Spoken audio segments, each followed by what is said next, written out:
વંદે માતરમ, ભારત માતા કી જય હિન્દ. ન પૂછો જમાનો શું છે, ન પૂછો ઓળખાણ શું છે. તિરંગો જેને હૃદયમાં વસે છે એ જ સાચો હિન્દુસ્તાની છે. શહીદોના લોહીથી સિંચાયેલો આ દેશ આપણું ગૌરવ છે. ભારત માતાની સેવા એ જ આપણો સૌથી મોટો ધર્મ છે. આદરણીય મુખ્ય મહેમાનશ્રી, માનનીય આચાર્યશ્રી, આદરણીય શિક્ષકગણ, વાલીશ્રીઓ અને મારા વહાલા વિદ્યાર્થી મિત્રો, આપ સૌનું ભારતના 79માં સ્વતંત્રતા દિવસની પાવન ઉજવણીમાં હાર્દિક સ્વાગત, અભિનંદન અને વંદન. આજે માત્ર એક કાર્યક્રમ નથી, આજે એ દિવસ છે જ્યારે આપણે લાખો શહીદોના ત્યાગને યાદ કરીએ છીએ, જેમને પોતાના જીવનનું બલિદાન આપીને આપણને આઝાદ ભારત આપ્યું. ચાલો તાલીઓના ગડગડાટ સાથે આજના કાર્યક્રમની શરૂઆત કરીએ. મિત્રો, 15 ઓગસ્ટ માત્ર રજાનો દિવસ નથી. આ દિવસ આપણને યાદ અપાવે છે કે આઝાદી આપણને ભેટમાં મળી નથી. અસંખ્ય ક્રાંતિકારીઓના બલિદાન, માતાઓના આંસુ અને વીર જવાનોના સંઘર્ષ પછી આપણો તિરંગો લહેરાયો. જે દેશ માટે હસતા હસતા ફાંસી ચડી ગયા, જેમને પોતાના સપનાઓ દેશ પર વારી દીધા, ચાલો આજે તેમના ચરણોમાં પુષ્પ અર્પણ કરીએ. આપણો તિરંગો માત્ર ધ્વજ નથી, તે આપણા ગૌરવની ઓળખ છે, તે આપણા સ્વાભિમાનનું પ્રતીક છે, તે આપણા શહીદોના બલિદાનની યાદ છે. 3 રંગમાં વસે છે ભારતની શાન, અશોક ચક્ર આપે પ્રગતિનું જ્ઞાન. સદાય ઊંચો રહે આપણો તિરંગો, એ જ દરેક ભારતીયનું સ્વપ્ન અને અભિમાન. એ જ દરેક ભારતીયનું સ્વપ્ન અને અભિમાન. ધ્વજવંદન પછી ધન્યવાદ. આપણા રાષ્ટ્રધ્વજને સલામી આપવાનો આ ગૌરવપૂર્ણ ક્ષણ હંમેશા આપણા હૃદયમાં જીવંત રહે. ચાલો જોરદાર તાળીઓથી આપણા વીર જવાનો અને સ્વાતંત્ર્ય સેનાનીઓને નમન કરીએ. પ્રાર્થના. કોઈ પણ શુભ કાર્યની શરૂઆત ઈશ્વરના આશીર્વાદથી કરવામાં આવે છે. પ્રાર્થના માત્ર શબ્દ નથી, પ્રાર્થના જીવનને સાચી દિશા આપવાની શક્તિ છે. જ્યાં જ્ઞાનનો દીવો પ્રગટે છે, ત્યાં અજ્ઞાનનો અંધકાર દૂર થાય છે. પ્રાર્થનાથી મન પવિત્ર બને છે અને જીવનમાં સદવિચારોનો પ્રકાશ ફેલાય. હવે હું વિનંતી કરું છું ધોરણ 5ના વિદ્યાર્થીને કે તેઓ સુંદર પ્રાર્થના રજૂ કરે. ચાલો તાળીઓના ગડગડાટથી તેમનું સ્વાગત કરીએ. દીપ પ્રાગટ્ય. અંધકારમાંથી પ્રકાશ તરફ લઈ જતું પ્રતીક એટલે દીપ. ભારતીય સંસ્કૃતિમાં કોઈ પણ શુભ કાર્યની શરૂઆત દીપ પ્રાગટ્યથી કરવામાં આવે છે.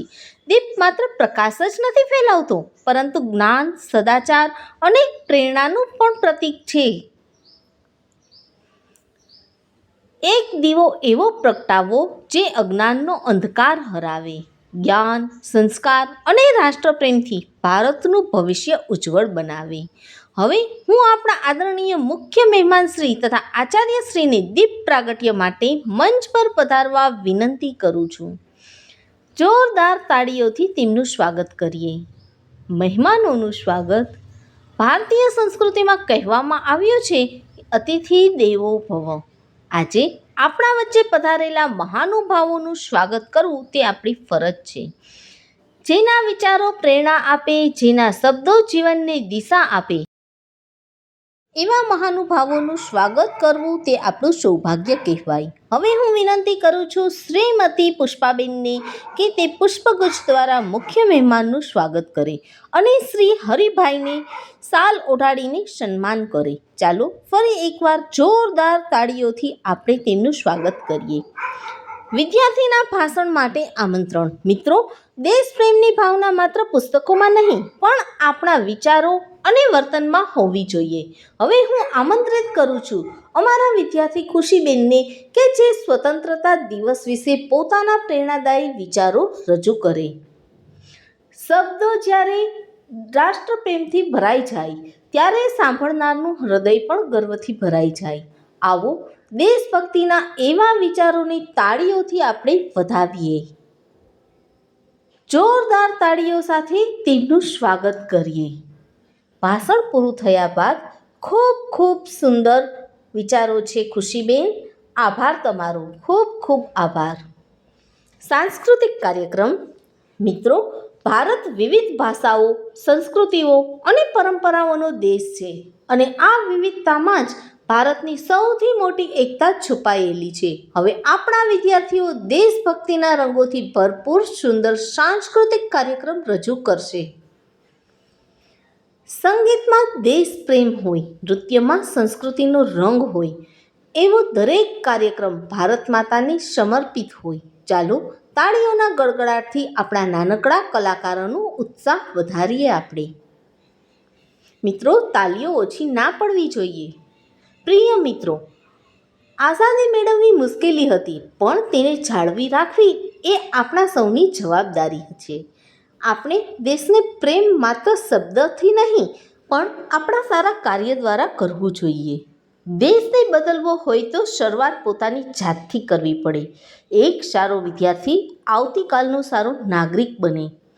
મુખ્ય મહેમાનોનું ઉદ્બોધન. જ્ઞાન અને અનુભવ એ જીવનમાં બે અમૂલ્ય ખજાના છે. પ્રિય મિત્રો, આજે આપણા વચ્ચે એવા મહાનુભાવો ઉપસ્થિત છે જેમના અનુભવ અને માર્ગદર્શનથી આપણે જીવનમાં આગળ વધવાની નવી પ્રેરણા મેળવી શકશું. દીવો પોતે બળીને બીજાને પ્રકાશ આપે, ગુરુ પોતે શીખીને બીજાને જ્ઞાન આપે, મહાન વ્યક્તિના વિચારો જીવનને દિશા આપે અને સફળતાનો સાચો માર્ગ પણ બતાવે છે. હવે હું આદરપૂર્વક આપણા મુખ્ય મહેમાન શ્રી ચિમનભાઈ પટેલને વિનંતી કરું છું કે તેઓ પોતાના આશીર્વચન અને પ્રેરણાદાયી ઉદ્બોધન દ્વારા આપણું માર્ગદર્શન કરે. ચાલો જોરદાર તાળીઓના ગડગડાટથી તેમનું સ્વાગત કરીએ. ઉદ્બોધન બાદ આદરણીય મુખ્ય મહેમાન શ્રી, આપના પ્રેરણાદાયી શબ્દોએ અમને દેશપ્રેમ, શિસ્ત અને જવાબદારીનું મહત્ત્વ સમજાવ્યું. આપના અમૂલ્ય સમય અને માર્ગદર્શન બદલ હૃદયપૂર્વક આભાર. ચાલો ફરી એકવાર તેમની તાળીઓના ગડગડાટથી તેમનો આભાર વ્યક્ત કરીએ. આભાર મહેમાનશ્રી. પ્રેરણાદાયી સંદેશ. પ્રિય મિત્રો, આઝાદી મેળવવી મુશ્કેલી હતી, પરંતુ આઝાદીને જાળવી રાખવી એ આપણા સૌની જવાબદારી છે. આજે દેશને આપણા હાથમાં હથિયાર નહીં, પણ સારા સંસ્કાર, ઈમાનદારી, મહેનત અને શિક્ષણની જરૂર છે, જે આજના વિદ્યાર્થી જ અર્પણ કરી શકે તેમ છે. દેશ માટે મરવું મહાન છે, પરંતુ દેશ માટે જીવવું પણ એટલું જ મહાન છે. દરેક દિવસ એક સારું કાર્ય કરીએ એ જ સાચી દેશભક્તિ છે. આપણે જ્યાં હોઈએ ત્યાંથી દેશની સેવા કરી શકીએ. એક સારો વિદ્યાર્થી બનીને, એક જવાબદાર નાગરિક બનીને અને એક સારો માનવી બનીને. એ પણ એક દેશ સેવા જ છે. દેશ નિર્માણનો સંકલ્પ લઈએ. ચાલો આજે આ પવિત્ર દિવસે આપણે સૌ મળીને સંકલ્પ કરીએ. સૌ વિદ્યાર્થી મિત્રો મારી પાછળ બોલશે. હું મારા દેશનું સન્માન કરીશ. હું મારા રાષ્ટ્રધ્વજનો હંમેશા આદર કરીશ. હું મારા માતા પિતા અને શિક્ષકોનો આદર કરીશ. દરેક વિદ્યાર્થીઓ બોલે. હું સ્વચ્છ ભારતના નિર્માણમાં યોગદાન આપીશ. હું વૃક્ષો વાવીને પર્યાવરણની રક્ષા કરીશ.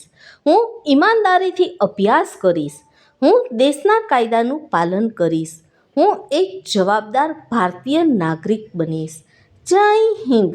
મિત્રો, આ પણ એક દેશ સેવા જ છે. અંતિમ પ્રેરણાદાયી શાયરી.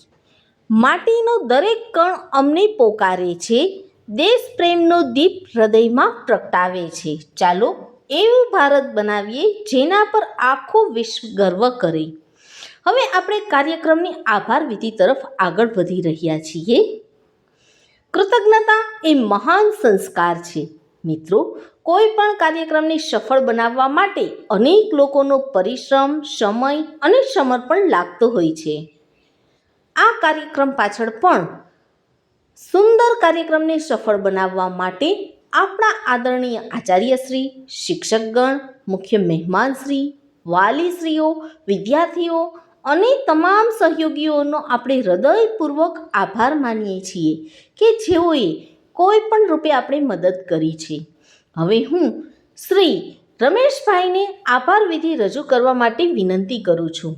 જોરદાર તાળીઓથી તેમનું સ્વાગત કરીએ. આભાર વિધિ બાદ. આભાર રમેશભાઈ.